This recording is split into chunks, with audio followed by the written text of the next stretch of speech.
triple points. Here we go. Top 4 answers are on the board. Bakit kaya mabagal maglakad ang mga turtle o pagong? Pia. Kasi po mabigat yung shell nila. Kasi mabigat yung shell ng turtle. Nandiyan ba yan? Top answer. Pia, pass or play? Play. Eto na, final round. Okay, Dean. Yogan, balik na tayo. But pwede pa rin kayo mag-steal kung makatatlong mali sila. Dean, bakit kaya mabagal maglakad ang mga turtle or pagong? Matanda na. Hindi, kasi tama yan. Ang isa sa mga pinakamatandang nilalang sa mundo. Ngayon, ay mga turtle. Kung tatagal sila, nandyan ba dahil matatanda na sila? Arman, nakahawa ka na ba ng turtle? Di pa po. Bakit kaya mabagal maglakad ang mga turtle o pagong? Kasi? Oh, it's okay. Okay lang, Arman. Kiz, bakit kaya mabagal maglakad ang mga turtle? Ano po, nauuhaw? Kasi nauuhaw. Parating nauuhaw. Ha? Nandiyan ba dahil nauuhaw? Wala. Okay, happy bunch. Uusap na kayo for the possible answer. Pia, kailangan makuha mo. Kundi, magsisteal sila.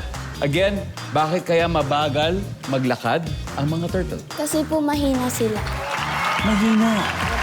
Dahil sabihin, dahil mahina sila. Bo! Wow!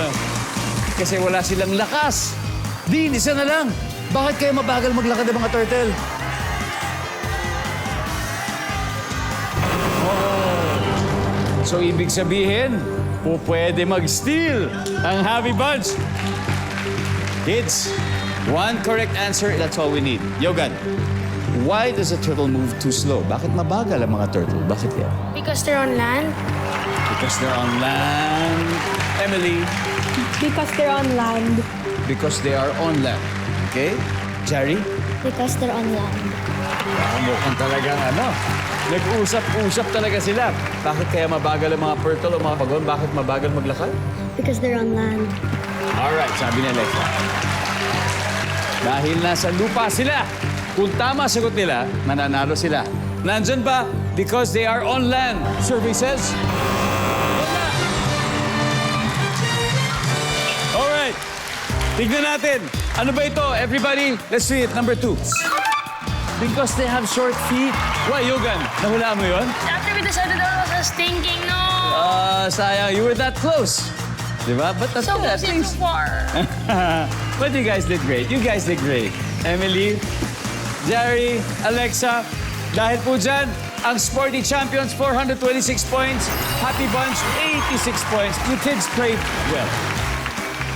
And because of that, meron pa rin kayong 50,000 pesos from Family Feud. Thank you very much.